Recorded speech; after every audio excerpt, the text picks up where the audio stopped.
Mark stood up and told us he had an announcement. He made a long speech about being happy to have his family around for his big moment, then got on one knee and pulled out this cheap ring while asking Jen to marry him. Jen was confused and uncomfortable. She demanded that he put it away and stand up. My dad tried to make a grab for Mark, but I got to him first and punched him. He said something like wanting to show me that Jen wasn't really into me and just wanted to get back at him. This is the last straw. Jen and I went home and decided to uninvite Mark.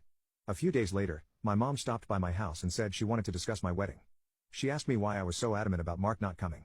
She said that I shouldn't be so insecure about Mark and Jen's previous relationship, and that uninviting him, as he said that if I weren't going to re-invite Mark then she would not be coming either because I'm ostracizing her son. I shrugged and told her that if that's what she wants, she can toss her invite in the trash because I won't beg her to be there. She asked me if I would be okay with her not attending, and I told her it wouldn't be the first time she missed an event because of Mark. She said I was being an off for throwing her past mistakes in her face, and she stormed out. About 2 weeks after she decided not to attend the wedding, she stopped by and said she wanted to clear the air and talk about everything.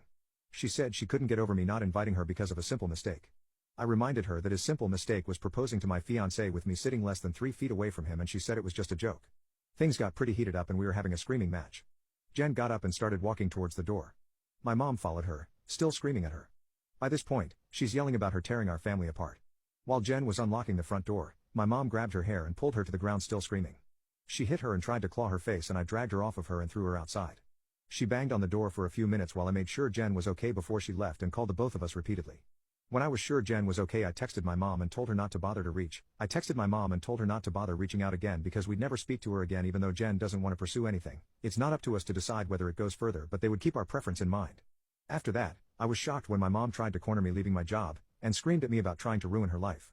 She kept screaming that I was an awful son for trying to get her arrested over a small misunderstanding, and she didn't understand what she'd done to deserve being punished like this. I told her that she shouldn't have hit Jen if she didn't like being in legal trouble. She demanded that I tell the police to forget the report, which I refused. I told her what the officer said about it being out of my hands. I also told her that I would never forgive her for what she did to Jen and what she did to me and my sisters growing up. She started to say how I should move on like my sisters, but I cut her off and told her that she should take their forgiveness and move on because she would never receive it from me.